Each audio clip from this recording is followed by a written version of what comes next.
Hello everyone. तो हमारी series चल रही है UP TGT PGT commerce D triple SP KVS और आपका यूजीसी नेट।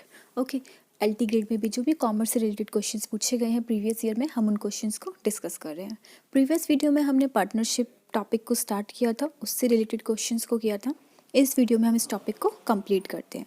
ओके, तो क्वेश्चन में आपको दे रखा है which of the following can not sue the third parties.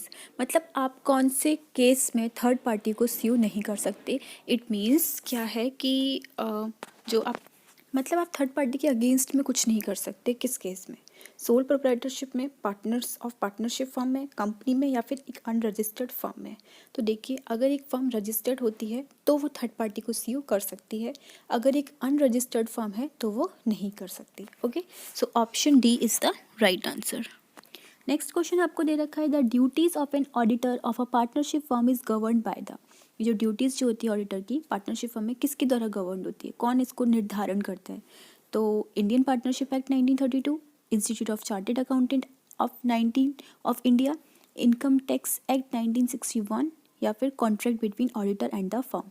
तो देखिए, एक कॉन्ट्रैक्ट होता है ऑडिटर और फर्म के बीच में, उसमें ये लोग डिसाइड करते हैं मतलब जो भी उसकी ड्यूटीज़ होती हैं। So option D, contract between auditor and the firm is the right answer. Next question आपको दे रखा है a contract of partnership in order to be valid. इसको कब सही माना जाता है कि कॉन्ट्रैक्ट ऑफ पार्टनरशिप है? कैन बी एक्सप्रेस्ड और implied, must be in writing, must be registered, must be signed by all the partners. तो देखिए, ये एक्सप्रेस्ड और इम्प्लाइड दोनों होना चाहिए। ठीक है, मतलब आप जो पार्टनरशिप कर रहे हो, आपको पता है कि आपका ओरल हो या फिर रिटन हो। ठीक है, कैसा भी हो सकता है, पर अगर रिटन होगा तो ज़्यादा अच्छा होगा। ओके, क्योंकि उसमें सारे पार्टनर्स के साइन भी होंगे और हमारे पास सारी कंडीशंस भी लिखी होंगी। तो ये एक्सप्रेस और implied, so option A is the right answer. Next question, limited partnership organization. Limited partnership मैंने आपको समझाया था कि पार्टनरशिप में पार्टनर्स की लायबिलिटी अनलिमिटेड होती है, बट लिमिटेड पार्टनरशिप में कुछ पार्टनर्स की लायबिलिटी लिमिटेड होती है। तो ये कॉमन है इंडिया में, या फिर नॉट कॉमन है, या फिर not provide by statue in India, या फिर provided in the companies act 1956। तो देखिए, ये भारत में अधिनियम द्वारा प्रावधानित नहीं है। It means not provided by statue in India. Okay, so option C is the right answer. Okay, not provided by statute in India, so option C. Okay, next question. Next question आपको दे रखा है कि N unregistered firm, अगर कोई firm ने registration नहीं कराया है तो ये इलीगल है और वो बिजनेस नहीं कर सकती। तो गलत है, कर सकती है बिल्कुल, इलीगल भी नहीं है। Can engage in business after paying fine, नहीं भाई, उसे किसी भी तरह का फाइन नहीं देना पड़ेगा।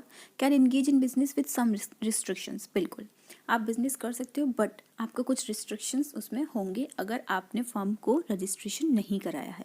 जैसे कि हमने देखा था कि थर्ड पार्टी को आप स्यू नहीं कर सकते अगर आप अनरजिस्टर्ड हो। तो ऐसे ही बहुत सारी चीज़ें होती हैं। ओके, बट आप बिजनेस चला सकते हो। So option C is the right answer. Next question, maximum number of partner in firm formed by banking businesses. हमने देखा था कि बैंकिंग बिजनेस में मैक्सिमम नंबर ऑफ पार्टनर्स कितने होने चाहिए अकॉर्डिंग टू कंपनीज एक्ट 10, और नॉर्मल होते हैं आपके 20। Okay, so option C is the right answer. Next question, the maximum number of partners in a partnership firm has been specified in. मैंने आपको बताया था कि minimum number of partners partnership act के अकॉर्डिंगली हम फिक्स करते हैं, और मैक्सिमम नंबर ऑफ पार्टनर्स हम कंपनीज एक्ट 1956 के अकॉर्डिंगली फिक्स करते हैं। Okay, so option B is the right answer. Next question, registration of partnership. ये भी मैंने आपको बताया है कि जो पार्टनरशिप है इसका हम रजिस्ट्रेशन करवाना कंपलसरी नहीं है, बिल्कुल ऑप्शनल है। ओके, आपका मन है आप रजिस्ट्रेशन करवाइए, नहीं है तो आप नहीं करवाइए, बस कुछ फ़ायदे मिल जाते हैं अगर हम रजिस्ट्रेशन करवा लेते हैं तो। Okay, so option A is the right answer. Next question, limited partnership means, अभी बताया है मैंने आपको, लिमिटेड पार्टनरशिप मतलब पार्टनरशिप में कुछ पार्टनर्स की, वो सब पार्टनर्स की लायबिलिटी अनलिमिटेड होती है, बट लिमिटेड पार्टनरशिप में कुछ पार्टनर्स की लायबिलिटी लिमिटेड होती है। Okay, so option B, the liability of some partners is limited is the right answer. Next question, nominal partner in a partnership firm is one. Nominal partner हमने पढ़ा था कि ये कुछ इन्वेस्ट नहीं करता, बस इसका नाम से ही चलता है, मतलब इसका नाम जुड़ा होता है।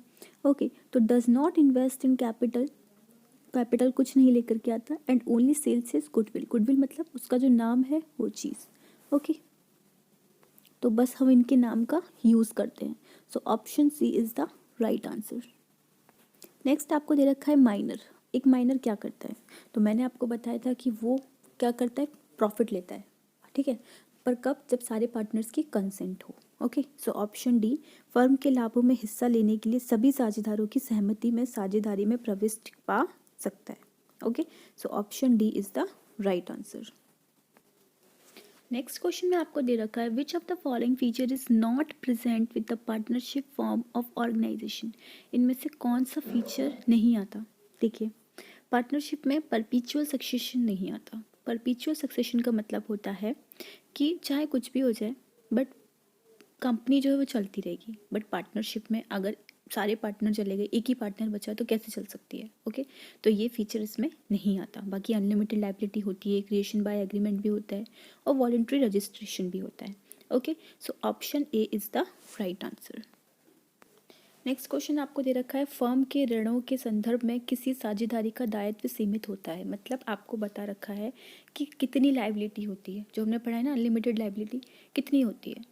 तो देखिए इसका है ऑप्शन बी, फर्म में अपनी पूंजी तथा व्यक्तिगत संपत्ति की राशि तक। मतलब जितना आपने कैपिटल लगाया उतना तो आपको देना ही, अगर उससे रिकवर नहीं हो रहा तो आपको अपनी व्यक्तिगत संपत्ति मतलब आपको अपनी पर्सनल प्रॉपर्टी बेच करके भी उसका रिपेमेंट करना पड़ेगा, जो भी लोन है उसका। ओके, मतलब जो भी आपकी लायबिलिटी है। So option B is the right answer. तो यहाँ पर आपका ये टॉपिक एंड होता है। होप आपको क्वेश्चन समझ में आए होंगे। अगर आपको वीडियो अच्छा लगे तो प्लीज़ चैनल को सब्सक्राइब कीजिएगा और वीडियो को लाइक कीजिएगा। Thank you for watching. Bye bye, take care.